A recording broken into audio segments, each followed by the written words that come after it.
Hey everybody, welcome to Fact Attack, starring IFBB Pro and Coach Extraordinaire Fakri Mubarak. And now joining us all the way from New York, I think, or is it New Jersey? Probably New New York. York, Long Island. Yeah, Long Island. Please welcome Fakri Mubarak. What's up, Fak? Thank you, Ron. How you doing, man? Good, good. It's been a long time. I apologize, everybody. I apologize to you. My fault. Got caught up with a bunch of crap and forgot about my man Fak. It's been a couple months, but we are back. Yes, we are. I wanted to get into this with you because you're a coach and you work with a ton of people, both competitors and lifestyle clients. And I found from my limited experience coaching people that a lot of them put all the emphasis on prep. Yeah. And they sort of treat the off season as an afterthought. It's like, oh, I'll just train and eat, whatever. But I like the term improvement season because off season sounds like you're taking a break, like you're just messing around and you're not really serious. But, you know, you and I both know any good competitor knows you make your improvements in the off season when the calories are higher, you're not doing all this cardio. And I would like to see everybody really put more focus on that. So let's start there. Do you find a lot of people don't put enough emphasis on the off season and what they should be doing and accomplishing? Yeah, I mean that's unfortunately that's most competitors. I see it more now. You guys have to remember the off season is when you make your gains, right? The off season is when you're eating more calories, you're training heavier, you know, you feel better, you're not on calorie restriction, you're not doing as much cardio. Yeah. So as a bodybuilder, like a lot of sports have, you know, their seasons that they play sports and then they have the time off. Of course, you know, you have guys that train, you know, they go to the gym, whatever type of training they do for their sport. But bodybuilding, man, bodybuilding is 365-day sport. I mean, this is every single day we need to improve ourselves. So I agree with you 100%. I never call it off season. I either call it the growth season or, you know, just to get better overall. But yeah, bodybuilding is 365, man. Yeah. And I'm not going to put this woman on blast by giving too many details about her, but I had one particular client. Her goal was to turn pro, and I won't even name the division. But let's just say her legs were very weak compared to the rest of her. Upper body was pretty good. She had some really good shapes. Everything in the upper body was good enough, I think, but the lower body was not pro caliber. And she only would contact me. I would urge her to work with me all year, but inevitably, this happened like 3 years in a row. I would only hear from her when it's about to start time to start prep again. She's like, "All right, we're gonna get." I'm like, "Oh," and I look at her. I'm like, "Legs are exactly the same." And she's like, she wants all these crazy workouts now that the show's 16 weeks away. But now, yeah, I'm looking at you. You got this fat. I can get you in shape in 16 weeks. It's really just a matter of, you know, more cardio, less carbs. It's not rocket science. But we can't build your legs up now. It's too late. You should have been doing that these last 25, 35 weeks, whatever, since your last show. But here's another thing is I did this for many years, and I don't know if you probably didn't. You're a smarter guy when it comes to bodybuilding than me in many aspects. I would just eat out of control in the off season. I was chasing a number on the scale, not realizing most of what I was putting on was just fat and water. And every time I would diet down, and you know, the next time it came to get lean, I'd be like, "Oh man, I thought I was huge. I thought I would put on all this muscle." And once the fat and water came off, I looked exactly the same. So how lean do you like clients to stay in the off season? How close to a contest condition? When I first started like really taking bodybuilding serious, I was 16 years old. I stayed natural until 26 and a half. I think, you know, we've talked about this before. My first few years of bodybuilding, from 16 to like, let's say into my early 20s, was all bulking, right? I would just bulk and eat. So as a natural competitor, I had to eat more food. I don't think I would have ever gotten from 160 or actually from 147 to a solid 198 pounds naturally and in good shape if I never ate that way, because the way, you know, you're eating crap, but you're eating a lot of calories. So with those calories, you have to use them to go and lift heavier weights. Now you're eating like shit and you're going to the gym and you're training bad, or you think you're training good, but you're not training heavier, progressive overload, which, you know, Ron, I'm huge on. Since I was 16, I was able to grow. Now, as far as like bodybuilders, I mean, you have to maintain some type of conditioning, right? Because you are a bodybuilder. A lot of people out there say, well, if you don't have abs during the off season, then, you know, you've gone too far with the body fat. I sort of agree with it, depending on the division, right? Because bodybuilders, we take more supplements than other divisions, right? So those supplements help us not just burn body fat, but change the way our appearances look by by lifting a certain amount of weight, by using synthesizing the protein at a faster rate because of the compounds we're using. Also, the uptake of glycogen. There's supplements, PEDs that burn body fat. But I would say depending on division, your abs are a good set. Some people hold more body fat around the abs, so you have to look at the obliques, you have to look at the lower back. But getting fat, I don't really recommend that, especially if you're if you're already established. When you're young, I know there's a bunch of videos now where people talking about other people about the shit they're eating and stuff. Listen, we all did it. And not only did we all do it, but those guys did it as well. You know why? Because I coached them. So I know exactly what the fuck they were eating and how they were training and everything else. If anybody wants to have a discussion, me and Ron are always available at musculardevelopment.com, by the way. So yeah, that's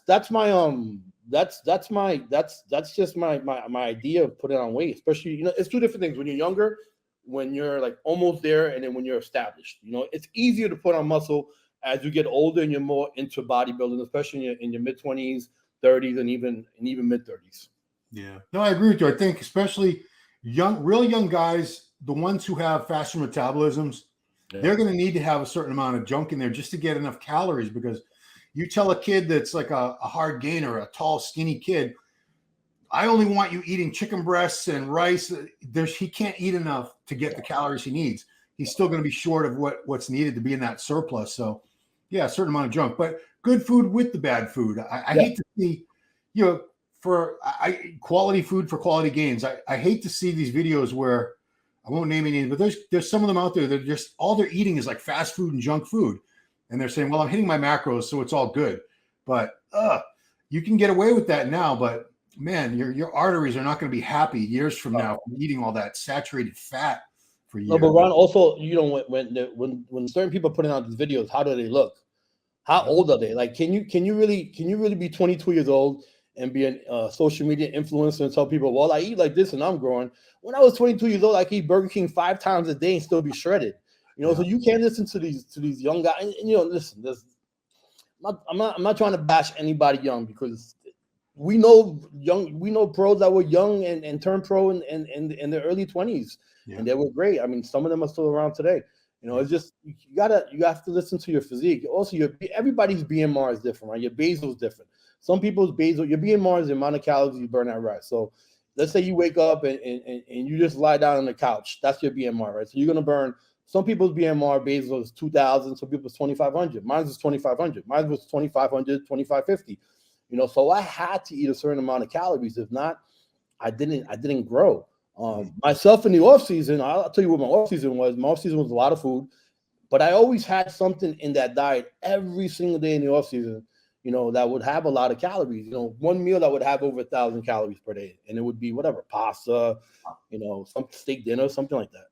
Yeah. So you like to see people get more of their calorically dense foods from things like that, as opposed to pure cheeseburgers, French fries, pizza, donuts, muffins. These things they're calorie bombs if you need a lot of calories, but I just don't see a lot of nutritional value in some of these things, because there's a big difference between like a nice flank steak and a burger from some crap place like McDonald's. I don't even know if that's really beef.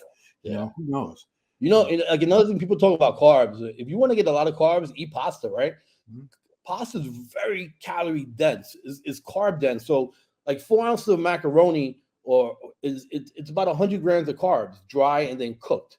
And that's only 4 ounces. So if you get 4 ounces, it's a very little bit. When we go out to eat at Italian restaurants, or our mothers or our family members or our friends, moms, whatever, used to serve us pasta dishes. They're like this big. You're talking like 200 grams of carbs in those pasta dishes. So like a good steak and a good homemade pasta, that's a huge calorie, carb dense meal. Yeah, and for you guys out there that are young and you don't have anybody cooking for you, it's a cheap, easy meal. Ground beef and pasta with some spaghetti sauce, whatever you want to put in there. You can make like bucket loads of that stuff, and you'll have like 4, 5, 6 meals of that to get you through. So that's what I did. I think we all, we were all in our younger years had very similar foods. Yeah, and my mother's Cuban, so my mother would make a big pot of rice and a big pan of the large pan, super large pans of chopped meat. Yeah. So I used to eat chopped meat and and rice all day and beans. That was like 2 or 3 of my meals. The pasta was a couple of my meals. And back in our days, we had those Mega Mass 5,000 shakes and everything else. Yeah, those are the good old days. So let's talk training. How much does training change for your clients when it's off season versus contest prep? So again, I'm a huge believer in progressive overload. I live by it. I know because it's worked for me. I've done it since I was 16 years old. I went from 147 to 286 pounds. I was strong as hell. I was probably one of the strongest bodybuilders pound for pound in the world. One of the biggest pound for pound in the world. My clients that I train progressive overload, they all grow, they all get big. It just makes sense, right? So if your body, if when you start working out, the reason why you put on muscle is because you start working out, right? Yeah.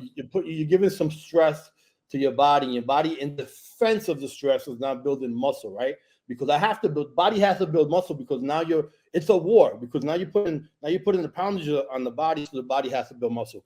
So I don't understand why anybody thinks, why do you have to stop lifting heavier and heavier or more intensely at some point? Whether it's contest prep, of course you're gonna weigh less. I mean, you're gonna lift less lighter during contest prep. But in the off season, you should be trying to break your records every single time, man. With progressive overload, and I just progressive overload works. Period.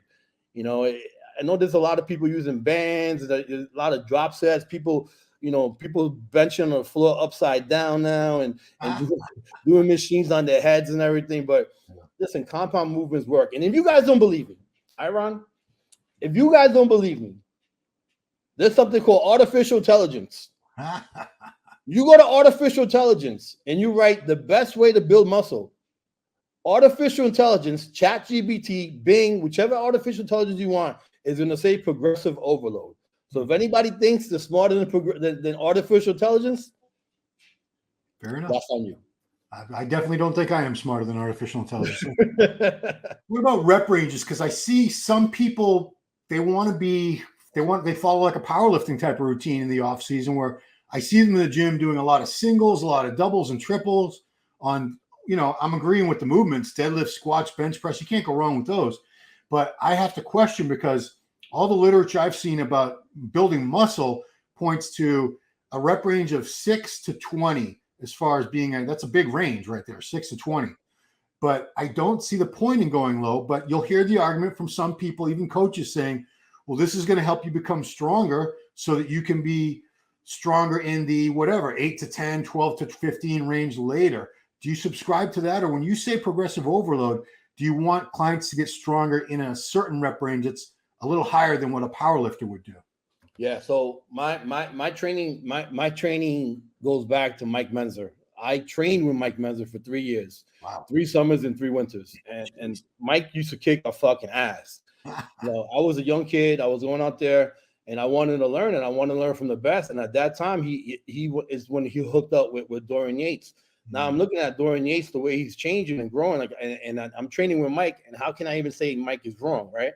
So Mike's thing was this, that when he talked about the one set, that one set could last like 2 minutes, 2.5 minutes, right? So it wouldn't be one set. It would be, it'll be a devastating set, and it'll be a working set after warming up. So Dorian went on and he changed some things around and made it the Dorian Yates style. Now, I'm not going to sit here and say I made it the Frank Mubarak style because that'd be very big-headed of me. But the way I transitioned into it, because I needed more sets to warm up, right? So let's say I was squatting 600 pounds. I would need, I'll go 135, 225, 315, 315, 405, 495, and then do like a 550, maybe like 1 or 2 reps, and then go to 600 for reps.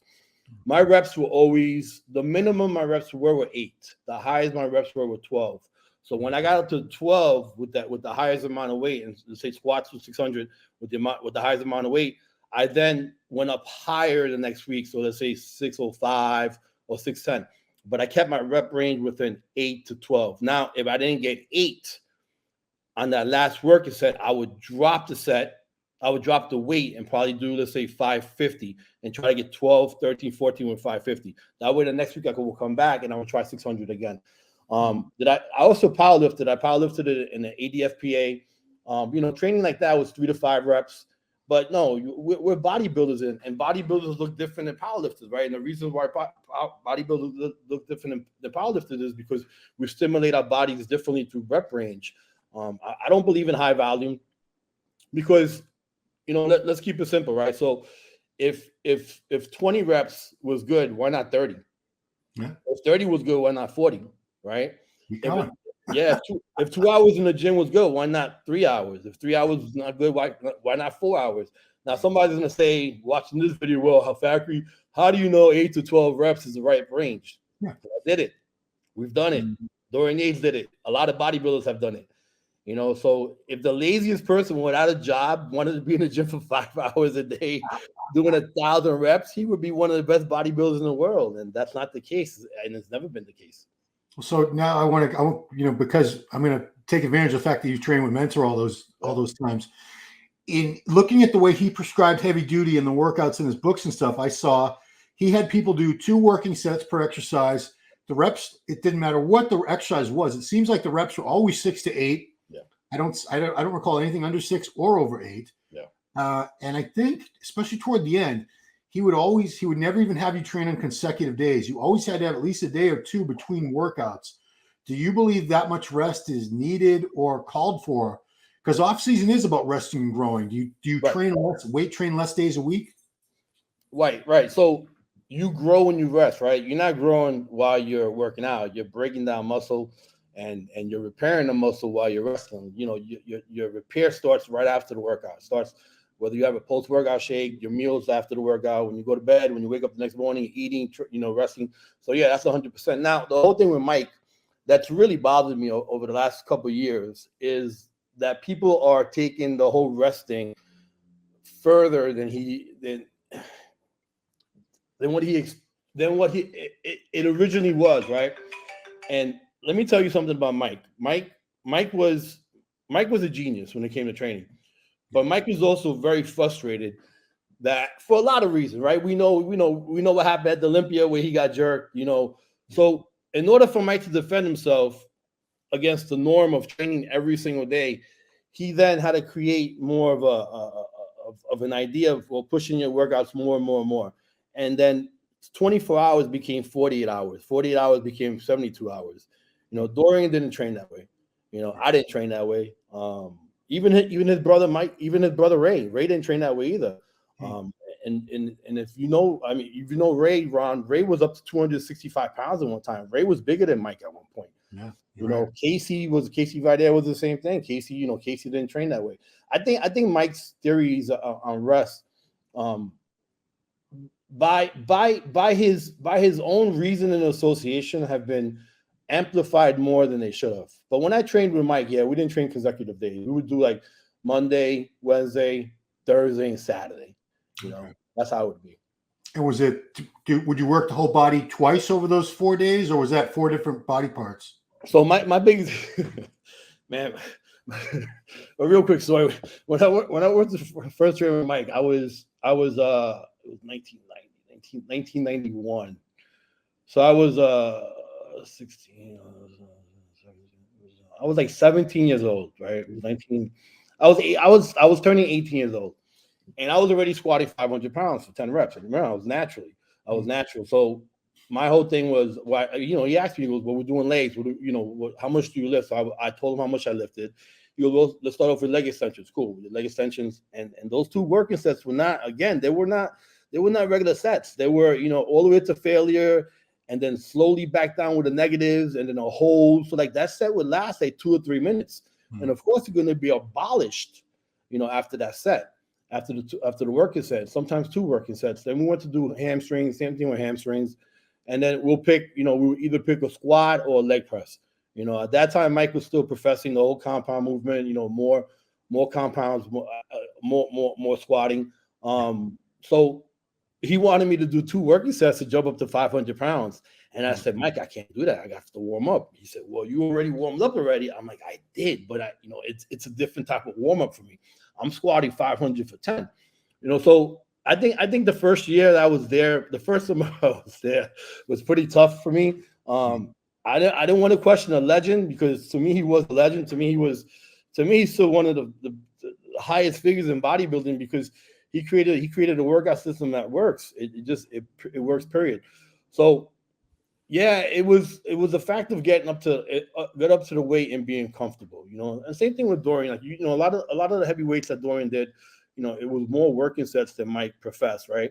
If you are machines, Ron, it's a little different, because machines you can make a higher jump. Yeah. But like certain compound movements, it's tougher to make that type of jump.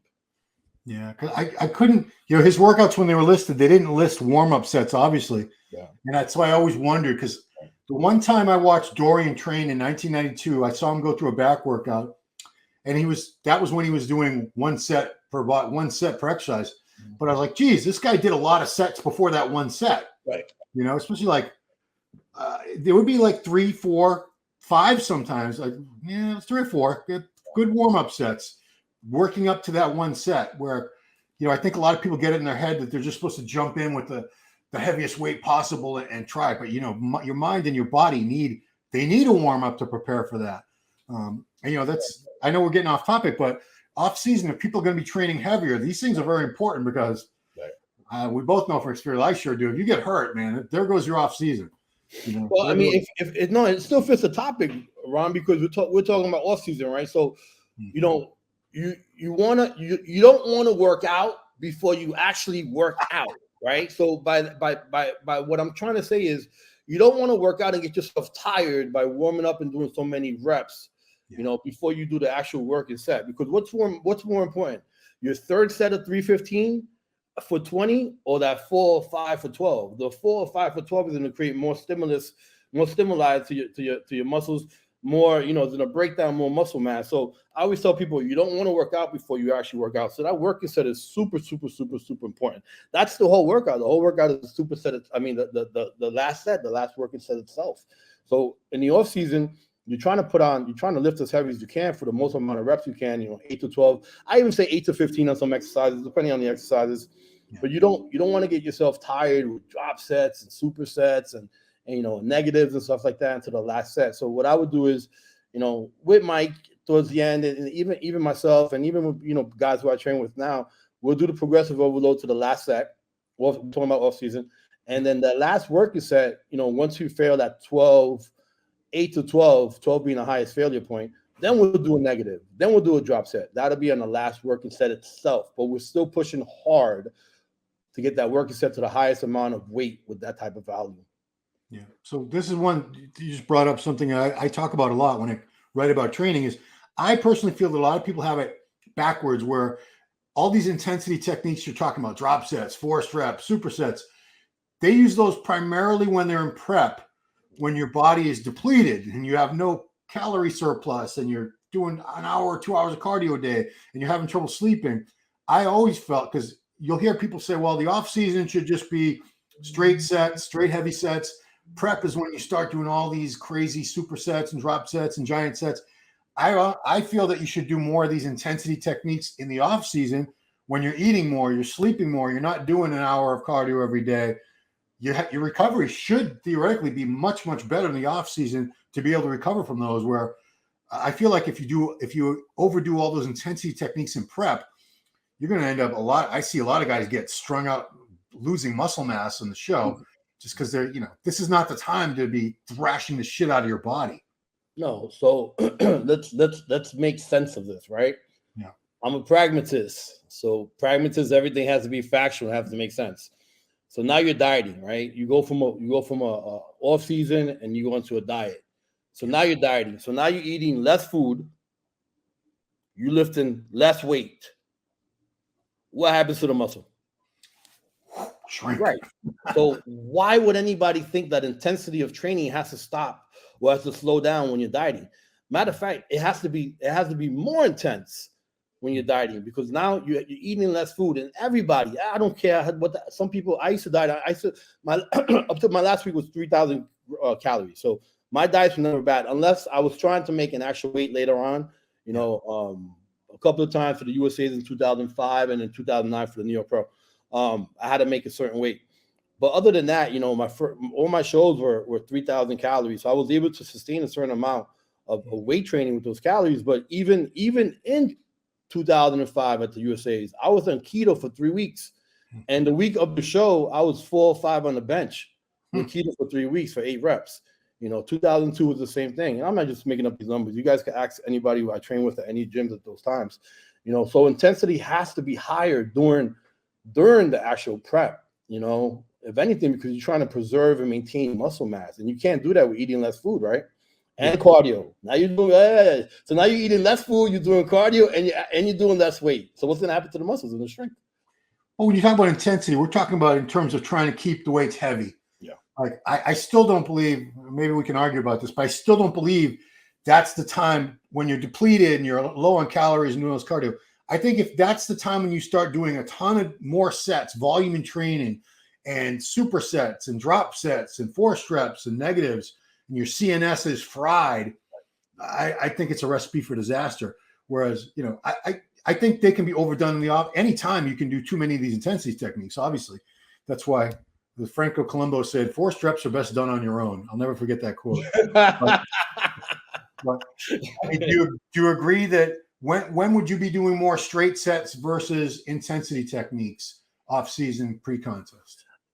I think as long as you get to that working set and you're maximizing on working set, you know, towards the end of the prep, maybe like a month out, you know, let's say you start the prep at 16 weeks out. I usually start the prep at 12 weeks out, sometimes 16 weeks out for different people, but towards like the last 4 weeks, and it all depends on how your body looks, right? So if everything's going perfect, why are you changing anything, right? If your lines are coming in, your lines are deepening, your curvatures are coming in, you know, your separations coming in between muscles, you know, why would you change anything and go lighter and do the drop sets and the negatives and everything else you're speaking about? No, I agree with you 100%. But some people, so you could also use training for cardio, right? Weight training burns more calories per second than cardio does. In fact, you just cannot weight train at the same level, same high intensity with the heart rate as you can with cardio, because you have a heart attack, right? So your heart rate will be 120, it'll go it'll be 100, and 120, 140, 160. You know, I've knocked out during training. It was about a month ago that I was training at Bev's, and we were doing some crazy back exercises. We were fucking heavy. We were doing 25 reps on stuff that we would have done 12 reps. But, you know, we were challenging each other, and I came off the machine, and then, boop, I fell. I just literally fell straight on top of a bench. And I wasn't the only one that fell that day. Another person threw up, and somebody else fainted too. But yeah, it depends. So if I don't think somebody's doing something, if I don't think somebody's dieting hard enough or doing enough cardio, and I'm able to train with them, I'll push them harder, you know, to get the calories burning during a workout. But it'll be after the working set. But overall, I do agree with you, Ron.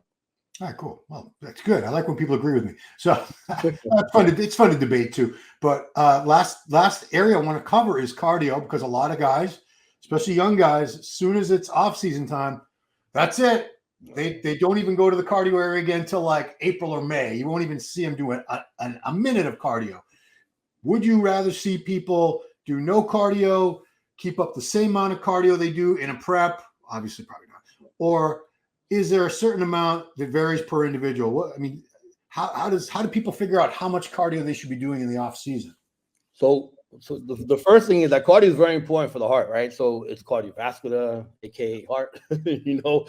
So we need to get cardio in. So cardio, if somebody's a hard gainer, I would do 3 days of cardio, maybe 30 minutes a day, right? Just to keep their cardiovascular system healthy. If somebody is you know, somebody who can put on muscle but put on fat, I would do 5 days a week, 30 minutes. In the off season, I never go above 30 minutes, 5 days a week. It doesn't make sense, because if somebody's putting on body fat, what you have to do is cut down the amount of calories, right? It's not just carbs. It could be calories. It could be fats from like whole eggs. It could be fats from red meat, or just fats. You know, we're just talking about fats and calories altogether, not just carbs. Yeah. So I think, you know, of course, you don't use the same amount of cardio, which is another problem, right? It's another problem for females. Females love to do cardio. Like, they do cardio all year long. And I tell these girls, I'm like, listen, just cut it down to 5 days. Oh, no, but but you're telling me, we know, you're telling me, I'm telling you, and the judges are telling you, you need to bring up your legs. In wellness, you need to bring up your legs, you need to bring up, your glutes, or whatever the case is. We have to, you can't go against what works and what doesn't work. Cardio's left in there on the off season. Really, really hard gainers, I'll take it out for like a couple of weeks and I'll put it back in. The younger the competitor is, usually the faster the metabolism is, and they have less cardio. My bigger guys, just because they're bigger, and it's more pressure on the heart to be bigger, right? Because you get huge, right? You get 220 to 280 to 290, some guys, but your heart doesn't grow much, right? And if your heart starts growing too much, then you have an athletic heart, right? Which I have an athletic heart, and I've had that an athletic heart before I was bodybuilding, because I played sports all my life. But then your heart starts getting too big, and then and then vessels stop working, and then vessels stop shrinking, and then your AOR and everything else. So that's another reason to keep yourself healthy with cardio. Yeah. See, I don't think there are too many. Obviously, yeah, women do love cardio, but among guys, I rarely see anyone doing more cardio than you would want them to in off season. But if I ever do, I would say to them, okay, if you're doing 6-7 days of cardio now, what are you going to do when you start prep? Right. Your body's already acclimated to 6-7 days a week of cardio, 30-40 minutes. Right. What are you going to do? 40, an hour, 2 hours, 3 hours of cardio? Because you need to kind of, it's like if your calories are too low, which some people stay super lean all the time. It's another thing. Is like, where do you go from there? Now you're already at this point. You're going to have to bump it up or take it down.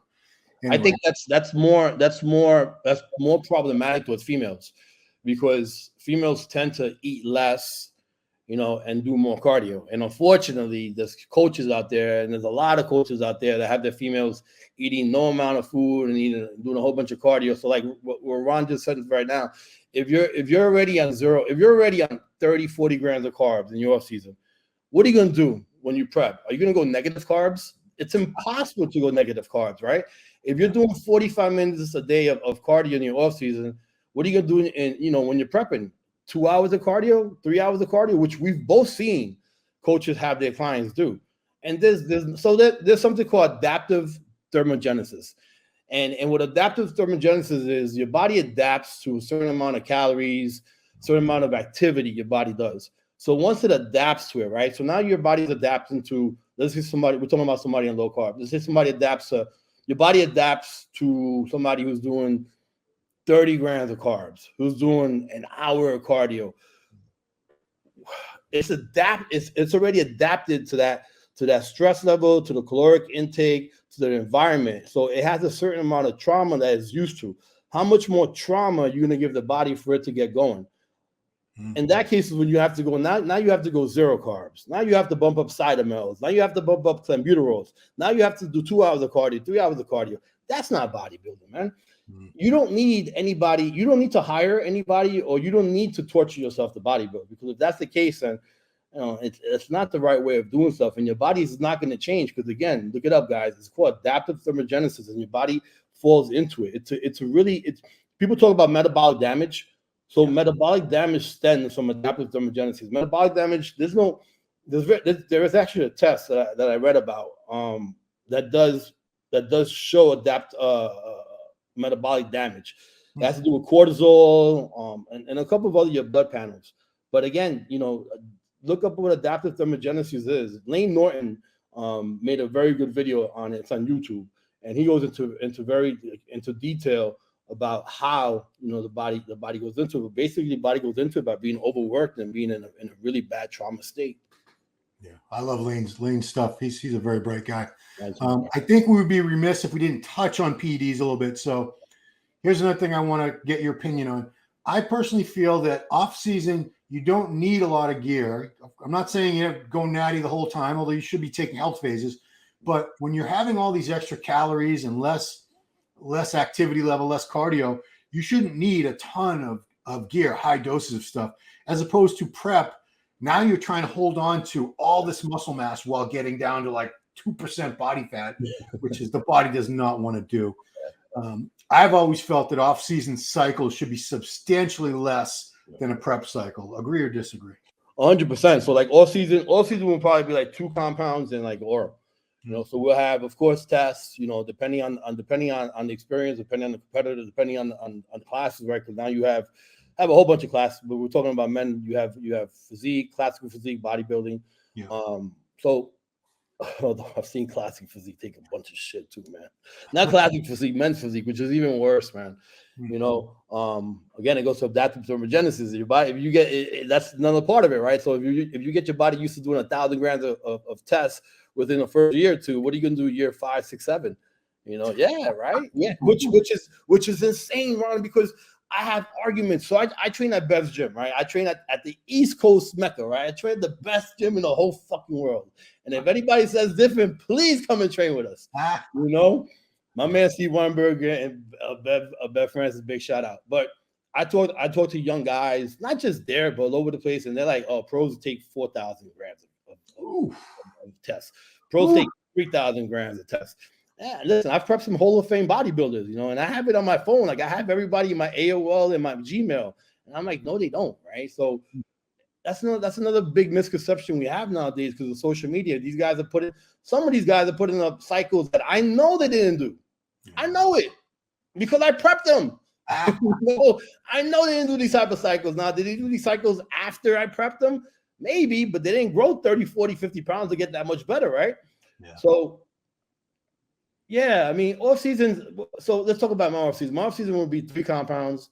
It would be tests, EQ, and the oral Turinabol, or it would be tests, MPP, Anavar, right? Yeah. The test would run anywhere between 600 to 1,000 max in the off season. Because again, you're eating a lot of food, right? So that your anabolic, the most anabolic property there is food, right? Because that increases insulin. Insulin is the most anabolic hormone in the body, even a higher anabolic than test is. Yeah. So that would be my off season, and then you know for the pre-contest, I guess we'll talk about. Yeah, we'll talk. That's a whole other ball of wax. But I always say to people who want to take 6, 8 compounds in the off season, I'm like, you know what? If you can't grow from test, DECA, and D-ball, you're not meant to be a bodybuilder. Find something else to do with your life because this is not for you. And insulin, right? We want to talk about insulin. Yeah, and I do use insulin on people who have experience with insulin. People that get to a certain level after let's say 5, 6, 7, 8 years of being competitive. And by being competitive, I don't mean like going into a true novice contest and then trying to win novice and then trying to win open like 7, 8 years later. That means you're not getting insulin at that point because we're not going to destroy your body because you're not meant to be a bodybuilder. If you're still trying to do true novice and win an open class at a regional show 7, 8 years into you competing, bodybuilding's a hobby. You know what I'm saying? Let's make it a hobby. But insulin is something that I do use. So it would be 3 compounds, 2 oils, 1 oral, and insulin, and of course GH, right? GH I'll use all year round. Yeah, I mean that's a given. Well, I heard your dog actually agree with you there, so smart pup. Anyway, well that's it, man. I wanted to have a nice solid off-season discussion with you because as a coach, I know you have a lot of insights into what people do correctly and incorrectly in the off-season, and you give out some great tips there. So I appreciate it, Fac, very much. Thank you. I'm going to see you in Orlando in a couple weeks. I'm going to try to go. I actually have a hotel already booked. So I just seen, and the airfares I get from Delta because I have a whole bunch of points. So I am going to try to go. It's going to be interesting this year. It's going to be a good Olympia. Yeah, I'm covering it with Jose. So yeah, we're going to have a good time. Yeah. All right. Well, Fakri Mubarak, thank you so much. Thanks to Muscle Meds for sponsoring Fac Attack. Thanks to you guys for watching. If you guys have ideas, topics that you want us to cover in the future, please put them in the comments below. If you have any comments, we love comments. I'll get on there and answer you, even if you're mean to me. It's fine. It's cool. So that's it, man. Thanks for watching, everybody. Please subscribe to the channel, like, share, do all that good stuff. Turn on notifications, and we will see you again right here next time on Fac Attack. Have a blessed day, everybody. Brought to you by Muscle Meds. Muscle Meds is the creator of Carnivore Pure Beef Protein Isolate. Beef builds muscle, and Carnivore is the world's #1 selling beef protein.